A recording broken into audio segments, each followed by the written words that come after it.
Ukraine is the aggressor, Ukraine is attacking Russia, and Ukraine President Zelensky is a Nazi. Now, these are of course false, insane claims, but some of Russia actually believes this. You see, if you want to start a war, especially in the 21st century and especially in Europe, you need the citizens' clear support. And Putin had this, or at least enough of it. But the way he went about gaining the support was by a clear and masterfully orchestrated disinformation campaign across all Russian media outlets. Now, Russia and disinformation isn't a new thing, it goes back decades. From the times of the Soviet Union to the 2008 Russo-Georgian War to the illegal annexation of Crimea in 2014, you can easily spot disinformation campaigns being employed all over the place. And that finally brings us to February 24th, 2022, when Russian President Vladimir Putin launched a full-scale invasion against Ukraine. The same methods of disinformation used in the 2014 annexation of Crimea are basically being used again today.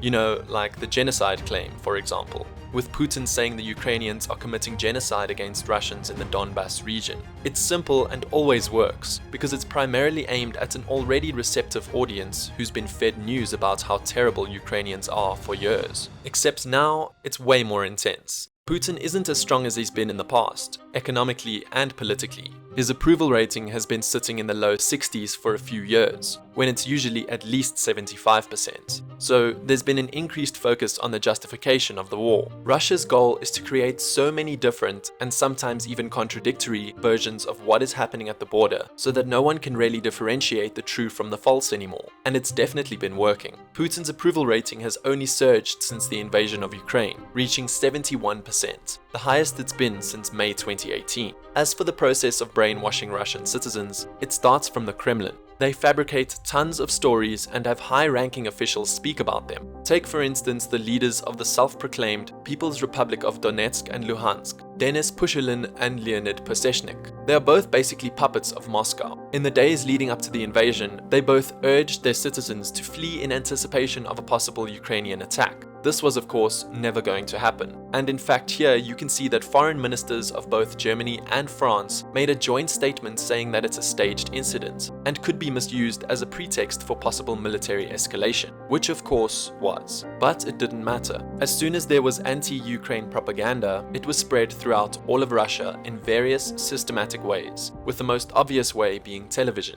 Basically, all of the most watched television channels in Russia are state-owned, as you can see here, and 74% of Russians get their information from them, so it's easy access to the majority of Russia's population. Channel 1 and Russia 1, two of the largest TV stations in Russia, as well as basically every other TV channel in Russia, echoed what the leaders of the DPR and LPR said, and added on, accusing Ukraine of committing war crimes in the Donbas region, from using humans as shields to deliberately positioning strike systems in residential areas to intensely shelling cities. Basically, every TV channel in Russia spoke about how Ukraine was forcing these Donbas citizens to flee, and how Russia is ready to accept and help the refugees because they're so gracious.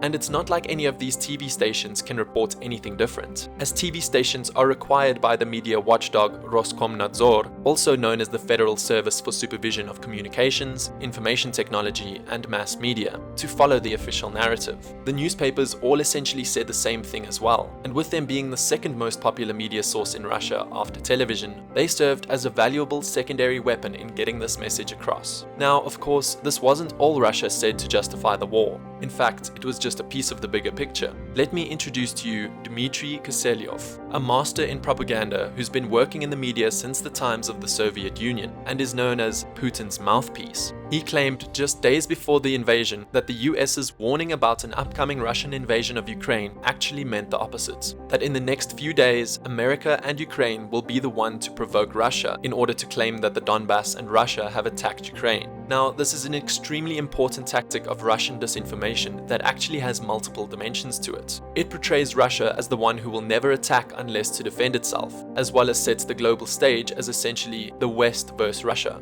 This is partially why Putin's approval rating is so high, as he's seen as the defender of Russia from the evil West and evil NATO. But in the end, we saw Russia was the one who amassed over 100,000 troops along the border of Ukraine, then created fake allegations to act as if Ukraine provoked them into the war, to try justify the invasion. And this brings us to the final piece of the Putin brainwashing puzzle, and that is misguided patriotism. Russian media has drawn consistent connections between the current conflict we see now and World War II, which Russia refers to as the Great Patriotic War. In the words of Russian Press Secretary Dmitry Peskov, part of the purpose of this conflict is the denazification of Ukraine. The plan was to basically allege that Ukraine's government is pro-Nazi and that the whole country is going through a concerning Nazification phase, ultimately convincing Russians that they needed to jump in and save Ukrainians from the Nazis. Capitalizing on Russian pride from World War II has been done before and is a calculated move. Remember, they refer to it as the Great Patriotic War, and it's remembered as a moment of national greatness and sacrifice. And it definitely was, don't get me wrong. But that's the thing, the Russian government has tried to draw historical parallels of the current crisis with the Great Patriotic War in a bid to invoke the same patriotic feelings, sacrifices, and emotions.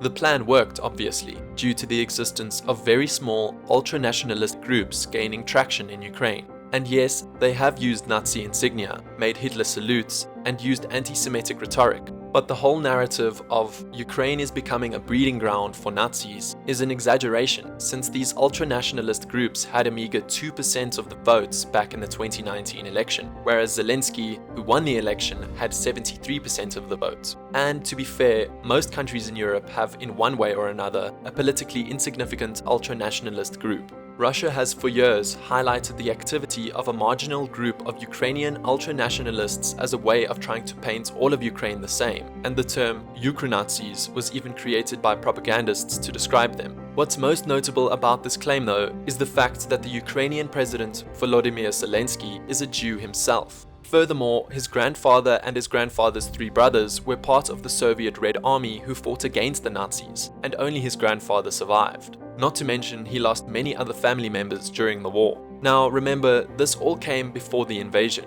So imagine you're living in Russia and seeing the crisis through the lens of what Russia is showing its citizens. You've been hearing about all these evil acts committed by Ukrainians for years, and especially an increased amount in the past few months. Finally, in the early hours of February 24, 2022, Putin makes an emboldened speech, denouncing NATO and the West, talking about how similar the current situation is to the Great Patriotic War, how the people of Donbass have asked Russia for help, and how it's Russia's duty and responsibility to protect their brothers who basically belong to the true motherland. They have no other option. So he announces a special peacekeeping operation to save the day. Obviously, this is claimed as good news and a historic day even, so you want to find out more about it. You go on the internet and look up Sputnik, a very popular Russian news site with an audience of millions, so it's definitely the real deal. This is what you see.